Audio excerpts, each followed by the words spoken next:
Okay. So, ito, ano bang mabibigay mong tip sa amin, sir, sa mga bago at gustong pumasok sa hobby ng itong fishing? Unang-una is to educate yourself before you go into this hobby.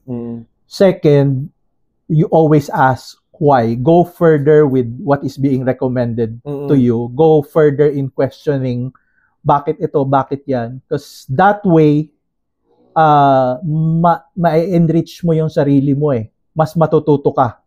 Mas marami kang malalaman. Hindi ka parang accept lang ng accept. So, pangatlo siguro would be to enjoy everything.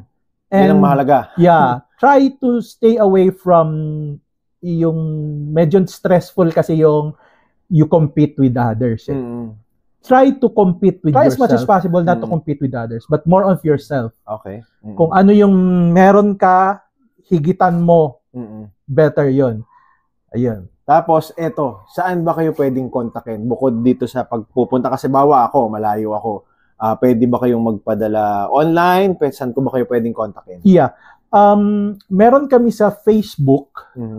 You can reach us through Facebook. Ryoshi Pro Outfitters yung page. Okay.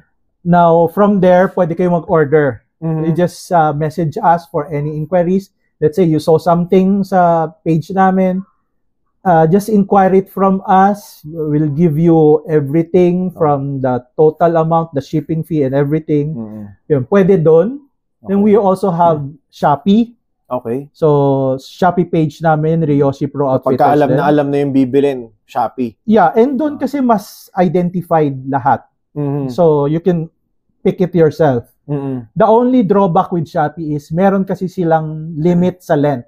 Okay. So, yung mga mahahaba na rods okay. Saka yung medyo mamahalin na reels, hindi na namin nilalagay doon. Okay. So, you can always contact us kung sakaling ganun yung mga kailangan mo. Okay. And, abangan nila yung web page namin. It is coming out. So, anybody who doesn't have social media, yung mga friends ninyo na walang social media, ayaw ng Facebook, ayaw ng ibang social media platforms. You could always go to our webpage and try to see kung ano yung kailangan. Then from there, pwede nyo naman kaming i-message kung ano yung kailangan nyo. Okay. Yeah. Sige.